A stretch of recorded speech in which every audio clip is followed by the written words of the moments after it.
ದೇವರ ಮಕ್ಕಳಾಗಿರುವಂಥ ನಾವು ಇವತ್ತು ದೇವರ ಲೋಕದಲ್ಲಿ ನಾವು ನೋಡುತ್ತೇವೆ. ಲೋಕದಲ್ಲಿ ದೇವರುಗಳೆಂಬುದಾಗಿ ಆರಾಧಿಸುವಂತಹ ಜನರಲ್ಲಿ ನಾವು ನೋಡುವಾಗ ಕೀರ್ತನೆ 115ನೇ ಅಧ್ಯಾಯದಲ್ಲಿ 5ನೇ ವಚನದಿಂದ 7ನೇ ವಚನವರೆಗೆ ನಾವು ನೋಡುತ್ತೇವೆ. ಅವರು ಆರಾಧಿಸುವಂಥ ಸಂಗತಿಗಳಿಗೆ ಕಣ್ಣಿದ್ದರೂ ನೋಡುವುದಿಲ್ಲ, ಮೂಗಿದ್ದರೂ ಮೂಸುವುದಿಲ್ಲ, ಬಾಯಿದ್ದರೂ ಮಾತಾಡುವುದಿಲ್ಲ, ಕೈ ಉಂಟು ಅದು ಮುಟ್ಟುವುದಿಲ್ಲ, ಕಾಲುಂಟು ಅದು ಚಲಿಸುವುದಿಲ್ಲ ಎಂಬುದಾಗಿ ನಾವು ನೋಡುತ್ತೇವೆ. ಆದರೆ ಗಂಟಲುಂಟು ಅದು ಕೂಗುವುದಿಲ್ಲ ಎಂಬುದಾಗಿ ನಾವು ನೋಡ್ತೇವೆ. ದೇವರಿಗೆ ಸ್ತೋತ್ರ. ಈಗೋ ಅವುಗಳನ್ನು ಮಾಡುವವನು ಅದರಂತೆಯೇ ಇದ್ದಾನೆ. ಹಲ್ಲೆಲೂಯಾ. ಆದರೆ ಜೀವ ಸ್ವರೂಪನಾಗಿರುವಂಥ ದೇವರ ಮಕ್ಕಳಾಗಿರುವಂಥ ನಮ್ಮನ್ನು ಕರ್ತನು ಎಲ್ಲ ಬಂಧನಗಳಿಂದ ಬಿಡುಗಡೆ ಮಾಡಿದ ಕಾರಣ ಅವುಗಳಂತೆ ನಾವಲ್ಲ, ಜೀವಿಸುವ ದೇವರು, ಜೀವಿಸುವ ವ್ಯಕ್ತಿಗಳಾಗಿ, ಜೀವಿಸುವ ಶಿಷ್ಯರಾಗಿ, ಜೀವಿಸುವ ಮಕ್ಕಳಾಗಿ ಜನಾಂಗಗಳಲ್ಲಿ ಇವತ್ತು ನಾವು ಸಾಕ್ಷಿಯನ್ನು ಹೇಳುವುದಕ್ಕಾಗಿ ಕರ್ತನು ತಾನೇ ನಮಗೆ ಕರ್ತನು ಬಿಡುಗಡೆ ಮಾಡಿದನು. ದೇವರಿಗೆ ಸ್ತೋತ್ರವಾಗಲ್ಪಡಲಿ. ಇವತ್ತು ನಾವು ನೋಡ್ತೇವೆ, ಲಾಜರನನು ಇವತ್ತು ಕೈ ಕಾಲುಗಳು ಕಟ್ಟಲ್ಪಟ್ಟಿತು, ಅದನ್ನು ಬಿಚ್ಚಿರಿ ಎಂದು ಹೇಳಿದನು. ದೇವರಿಗೆ ಸ್ತೋತ್ರ. ಇವತ್ತು ಕೀರ್ತನೆಯಲ್ಲಿ 103ನೇ ಕೀರ್ತನೆ 1ನೇ ವಚನದಲ್ಲಿ ನಾವು ಓದ್ತೇವೆ, ನನ್ನ ಸರ್ವ ಇಂದ್ರಿಗಳೇ ಯೆಹೋವನನ್ನು ಕೀರ್ತಿಸಿರಿ. ಇವತ್ತು ದೇವರ ಮಕ್ಕಳ ಸರ್ವ ಇಂದ್ರಿಗಳ ನಿಮಿತ್ತವಾಗಿ ತಂದೆಯಾದ ದೇವರನ್ನು ನಾವು ಕೀರ್ತಿಸುವಂಥದ್ದು, ಆರಾಧಿಸುವಂಥ ಉದ್ದೇಶಕ್ಕೋಸ್ಕರವಾಗಿ ಕರ್ತನು ನನ್ನನ್ನು ನಿಮ್ಮನ್ನು ಬಿಚ್ಚಬೇಕೆಂಬುದಾಗಿ ಪರಿಶುದ್ಧಾತ್ಮನು ಹಂಬಲಿಸ್ತಾನೆ.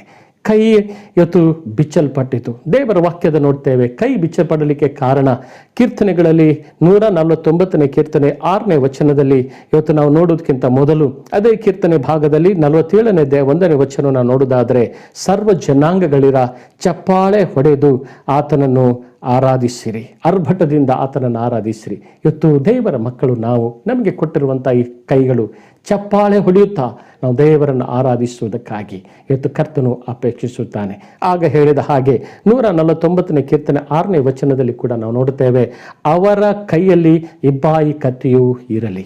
ಅವರ ಕೈಯಲ್ಲಿ ಇಬ್ಬಾಯಿ ಕತ್ತಿ ಇರಲಿ. ಅದರರ್ಥ ಇಬ್ಬಾಯಿ ಕತ್ತಿ ಈಗೋ ನಮ್ಮ ಇವತ್ತು ಕೈಯಲ್ಲಿ ಚಪ್ಪಾಳೆಯೊಂದಿಗೆ ದೇವರನ್ನು ಸ್ತುತಿಸುವಂಥ ಇರುವಂಥದ್ದು ಹೌದು.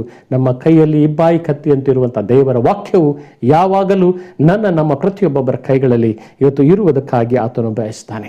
ಕಾಲುಗಳನ್ನು ನಾವು ನೋಡುವುದಾದರೆ, ಕಾಲು ಇವತ್ತು ಕೀರ್ತನೆಗಳು 122ನೇ ಅಧ್ಯಾಯದಲ್ಲಿ 1-2 ವಚನದಲ್ಲಿ ನೋಡುತ್ತೇವೆ. ದೇವರ ವಾಕ್ಯ ಹೀಗೆ ಹೇಳ್ತದೆ, ಯೆಹೋವನ ಮಂದಿರಕ್ಕೆ ಹೋಗೋಣ ಬಾ ಎಂದು ಜನರು ನನ್ನನ್ನು ಕರೆದಾಗ ನನಗೆ ಸಂತೋಷವಾಯಿತು. ಯೆರೂಸಲೇಮೇ, ನಮ್ಮ ಕಾಲುಗಳು ನಿನ್ನ ಬಾಗಿಲುಗಳಲ್ಲಿ ಸೇರುತ್ತವಲ್ಲ. ಯೆರೂಸಲೇಮಿನ ಸನ್ನಿಧಿಯಲ್ಲಿ ನಮ್ಮ ಕಾಲುಗಳು ನಿನ್ನ ಬಾಗಿಲುಗಳಲ್ಲಿ ಸೇರುತ್ತವಲ್ಲ. ಇವತ್ತು ಯಾರಾದರೂ ದೇವರನ್ನು ಆರಾಧಿಸುವುದಕ್ಕಾಗಿ ಕರೆಯುವಾಗ, ಯಾರಾದರೂ ದೇವರನ್ನು ಪ್ರಾರ್ಥಿಸುವುದಕ್ಕಾಗಿ ಕರೆಯುವಾಗ, ಯಾರಾದರೂ ದೇವರನ್ನು ಸ್ತುತಿಸುವುದಕ್ಕಾಗಿ ನಾವು ನಿನ್ನ ತಿಳಿದುಕೊಂಡು ಸೇವೆಗಾಗಿ ಕರೆಯುವಾಗ ನಮ್ಮ ಪಾದಗಳು ನಮ್ಮ ಕಾಲುಗಳು ತ್ವರೆಪಟ್ಟು ಇವತ್ತು ಚಲಿಸುತ್ತಾ ದೇವರ ಸನ್ನಿಧಿಯಲ್ಲಿ ಸೇರುವಂಥ ಕಾಲುಗಳಾಗೋದಕ್ಕೋಸ್ಕರವಾಗಿ ಕಟ್ಟಲ್ಪಟ್ಟಂಥ ಕಾಲುಗಳನ್ನು ಬಿಚ್ಚಲ್ಪಟ್ಟುದೆಂಬುದಾಗಿ ನಾವು ದೇವರ ವಾಕ್ಯದಲ್ಲಿ ನಾವು ನೋಡುತ್ತೇವೆ. ದೇವರಿಗೆ ಸ್ತೋತ್ರವಾಗಲ್ಪಡಲಿ. ನಂತರ ಮುಖವನ್ನು ಮುಚ್ಚಲ್ಪಟ್ಟಿತು, ಆ ಮುಖ ತೆರೆಯಲ್ಪಟ್ಟಿತು.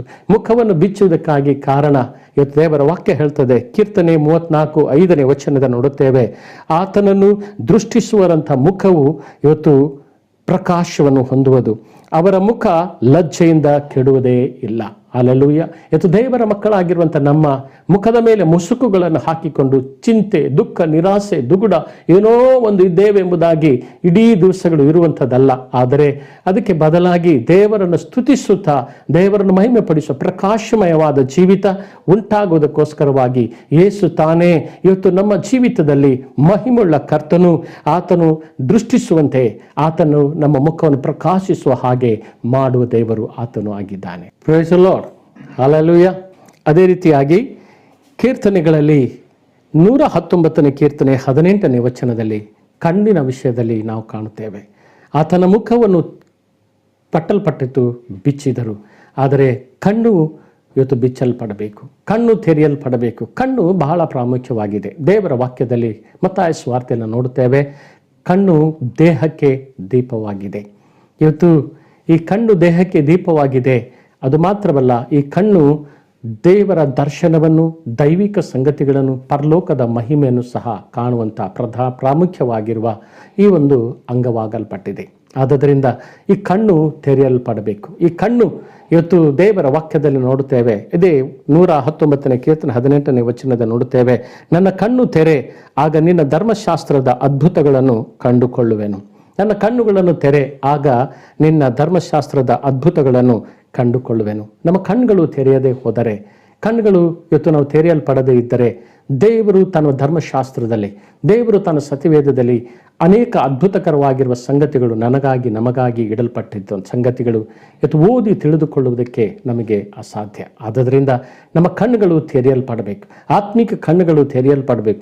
ದೇವರ ಸತ್ಯ ಸಂಗತಿಗಳನ್ನು, ಅದ್ಭುತವಾದ ಸಂಗತಿಗಳನ್ನು ಎಲ್ಲಿವರೆಗೆ ನಮ್ಮ ಕಣ್ಣುಗಳು ಅದನ್ನು ವರ್ಣಿಸಲ್ಪಟ್ಟು ನೋಡುವುದಿಲ್ಲವೋ ಅಲ್ಲಿವರೆಗೆ ನಿನ್ನ ಜೀವಿತ, ಕುಟುಂಬಗಳಲ್ಲಿ, ಸಭೆಗಳಲ್ಲಿ, ಲೋಕದಲ್ಲಿ ಅದ್ಭುತಗಳನ್ನು ಮಾಡುವುದಕ್ಕೆ ಸಾಧನಗಳು ನಾವುಗಳು ಆಗುವುದೇ ಇಲ್ಲ. ಆದ್ದರಿಂದ ನನ್ನ ಪ್ರಿಯರೇ, ನಮ್ಮ ಕಣ್ಣುಗಳು ತೆರೆಯಲ್ಪಡುವುದಕ್ಕಾಗಿ ಪರಿಶುದ್ಧಾತ್ಮನಿಗೆ ನಾವು ಸ್ವಾಗತ ಮಾಡಿಕೊಳ್ಳೋಣ. ಹಲ್ಲೆಲೂಯಾ. ಮೂರನೇದಾಗಿ ಇವತ್ತು ನಾವು ನೋಡ್ತೇವೆ, ಕಿವಿಗಳು ತೆರೆಯಲ್ಪಟ್ಟಿತು. ಕಿವಿಗೆ ಹಾಕಲ್ಪಟ್ಟಂಥ ಇವತ್ತು ಬಟ್ಟೆ ತೆರೆಯಲ್ಪಟ್ಟಿತು. ದೇವರಿಗೆ ಸ್ತೋತ್ರ. ಇಲ್ಲಿ ಯೋಹಾನ ಸುವಾರ್ತೆ 10ನೇ ಅಧ್ಯಾಯ ಇವತ್ತು 3-4 ವಚನಗಳಲ್ಲಿ ನಾವು ನೋಡ್ತೇವೆ, ಇವತ್ತು ಕುರಿಗಳು ಅವನ ಸ್ವರಕ್ಕೆ ಕಿವಿಗೊಡುತ್ತವೆ, ಅವನು ಸ್ವಂತ ಕುರಿಗಳನ್ನು ಹೆಸರಿಡಿದು ಕರೆಯುತ್ತಾನೆ. ಕುರಿಗಳು ಅವನ ಸ್ವಂತ ಸ್ವರಕ್ಕೆ ಕಿವಿಗೊಡುತ್ತವೆ, ಅವನು ಸ್ವಂತ ಕುರಿಗಳನ್ನು ಹೆಸರಿಡಿದು ಕರೆಯುತ್ತಾನೆ. ದೇವರಿಗೆ ಸ್ತೋತ್ರ. ಕಿವಿಯು ಬಹಳ ಪ್ರಾಮುಖ್ಯವಾದ ಮತ್ತೊಂದು ಅಂಗವಾಗಲ್ಪಟ್ಟಿದೆ. ಎಲ್ಲ ಅಂಗಗಳು ಪ್ರಾಮುಖ್ಯವೇ, ಆದರೆ ಇವತ್ತು ದೇವರ ಸ್ವರವನ್ನು ಇವತ್ತು ನಾವು ಕೇಳುವುದಕ್ಕಾಗಿ, ದೇವರು ಹೆಸರಿಡಿದು ನನ್ನನ್ನು ಅನೇಕ ಸಾರಿ ಇವತ್ತು ಕರೆಯುವಾಗ, ದೇವರು ಅನೇಕ ಸಾರಿ ನಮ್ಮನ್ನು ಕರೆಯುವಾಗ, ದೇವರು ತನ್ನ ಸ್ವರವನ್ನು ಕೇಳುವುದಕ್ಕಾಗಿ ನಾವು ಹಂಬಲಿಸ್ತೇವೆ. ಅನೇಕ ಸಾರಿ ನಾವು ಚಿಂತಿಸ್ತೇವೆ, ಅನೇಕ ಸೇವಕರುಗಳು, ಅನೇಕ ವಿಶ್ವಾಸಿಗಳ ಸಾಕ್ಷಿಗಳನ್ನು ಕೇಳುವಾಗ, ಅಯ್ಯೋ ಅವರು ದೇವರ ಸ್ವರವನ್ನು ಕೇಳ್ತಾ ಇದ್ದಾರೆ, ದೇವರು ಮಾತಾಡಿದ್ದನ್ನು ಕೇಳಿದ್ದೇನೆಂಬುದಾಗಿ ಹೇಳುವಾಗ, ನಾನ್ಯಾಕೆ ಅನುಭವ ನನಗೆ ಆಗ್ತಾ ಇಲ್ಲ? ಆದರೆ ಇದು ಕಟ್ಟಲ್ಪಟ್ಟ ಅನುಭವ, ನಮ್ಮಿಂದ ಬಿಚ್ಚಲ್ಪಡದೆ ಈ ಅನುಭವವಾಗಲಿಕ್ಕೆ ಸಾಧ್ಯವಿಲ್ಲ. ನಮ್ಮ ಕಿವಿಗಳು ಬಿಚ್ಚಲ್ಪಡಬೇಕು. ಇವತ್ತು ದೇವರು ಆಗ ಮಾತ್ರ ನಿನ್ನನ್ನು ಹೆಸರಿಡಿದು ಕರೆದಿದ್ದಾನೆ. ಇವತ್ತು ಯಾರು ನನ್ನನ್ನು ಕರೆಯಲಿಲ್ಲ, ಯಾವ ವ್ಯಕ್ತಿ ನನ್ನನ್ನು ಕರೆಯಲಿಲ್ಲ, ಯಾವ ಸಂಸ್ಥೆ ನನ್ನನ್ನು ಕರೆಯಲಿಲ್ಲ, ಯಾವ ಸಂಗತಿಗಳು ನನ್ನನ್ನು ಕರೆಯಲಿಲ್ಲ, ಯಾರು ನನ್ನನ್ನು ರಕ್ಷಣೆಗೆ ನಡೆಯಲಿಲ್ಲ. ನನ್ನನ್ನು ತಾಯಿಯ ಗರ್ಭದಲ್ಲಿ ಇರುವಾಗಲೇ ನನ್ನನ್ನು ಹೆಸರಿಡಿದು ಕರೆದ ತಂದೆ ದೇವರು ಆತನಾಗಿದ್ದಾನೆ. ಯಾವ ಸ್ಥಳ ಇವತ್ತು ನನ್ನನ್ನು ಕರೆಯಲಿಲ್ಲ, ಯಾವ ಪಂಗಡವು, ಕುಟುಂಬವು ನನ್ನನ್ನು ಕರೆಯಲಿಲ್ಲ, ಯೇಸು ನಮ್ಮನ್ನು ಕರೆದಿದ್ದಾನೆ. ಆ ಯೇಸು ತಾನೇ ಆ ಕುರಿಯನ್ನು ಹೆಸರಿಡಿದು ಕರೆದಾಗಲೇ ಆತನನ್ನು ನಾವು ಹಿಂಬಾಲಿಸುವರಾಗಿದ್ದೇವೆ. ಹಲ್ಲೆಲೂಯಾ. ಆದ್ದರಿಂದ ಇವತ್ತು ನಮ್ಮ ಕಿವಿಗಳು ಆತನ ಸ್ವರವನ್ನು ಪ್ರತಿ ಸಾರಿ, ಪ್ರತಿಯೊಂದೊಂದು ವಿಷಯದಲ್ಲಿ, ಪ್ರತಿಯೊಂದೊಂದು ಸಂಗತಿಗಳಲ್ಲಿ, ದೇವರೇ ನಾನು ಈ ಕಾರ್ಯ ಮಾಡಬೇಕು, ದೇವರೇ ನನಗೆ ಈ ಸಮಸ್ಯೆ ಇದೆ, ದೇವರೇ ನನಗೆ ಈ ಬಾಧೆ ಇದೆ, ಇದಕ್ಕಾಗಿ ಪ್ರಾರ್ಥಿಸುವಾಗ ಇವತ್ತು ದೇವರು ನಮ್ಮ ಪ್ರಾರ್ಥನೆ ವಿಜ್ಞಾಪನೆಗಳನ್ನು ಕೇಳಿ ನಮಗೇನು ಉತ್ತರ ಕೊಡ್ತಾನೋ ಆ ಉತ್ತರವನ್ನು ಕೇಳುವುದಕ್ಕಾಗಿ ನಮ್ಮ ಕಿವಿಗಳು ಆತನ ಸ್ವರವನ್ನು ಕೇಳುವಂಥದ್ದಾಗಬೇಕು. ಅದಕ್ಕಾಗಿ ನಮ್ಮ ಕಿವಿಗಳು ಇವತ್ತು ಬಿಚ್ಚಲ್ಪಡುವುದಕ್ಕಾಗಿ ಪರಿಶುದ್ಧಾತ್ಮನನ್ನು ಇವತ್ತು ಆಹ್ವಾನಿಸುವರಾಗಿರೋಣ. ದೇವರ ವಾಕ್ಯದಲ್ಲಿ ಇವತ್ತು 4ನೇದಾಗಿ ನಾವು ನೋಡುತ್ತೇವೆ, ಮೂಗು ಸಹ ಇವತ್ತು ಬಹಳ ಮನುಷ್ಯನ ಶರೀರಕ್ಕೆ ಮೂಗು ಇವತ್ತು ಬಹಳ ಪ್ರಾಮುಖ್ಯವಾಗಿದೆ. ಯಾಕೆಂದರೆ ಈ ಶರೀರ ಜೀವಿಸ್ತಾ ಇದೆಯೋ ಸತ್ತದಾಗಿದೆಯೋ ತಿಳಿದುಕೊಳ್ಳುವುದಕ್ಕೆ ಮೂಗು ಕಾರಣವಾಗಿದೆ.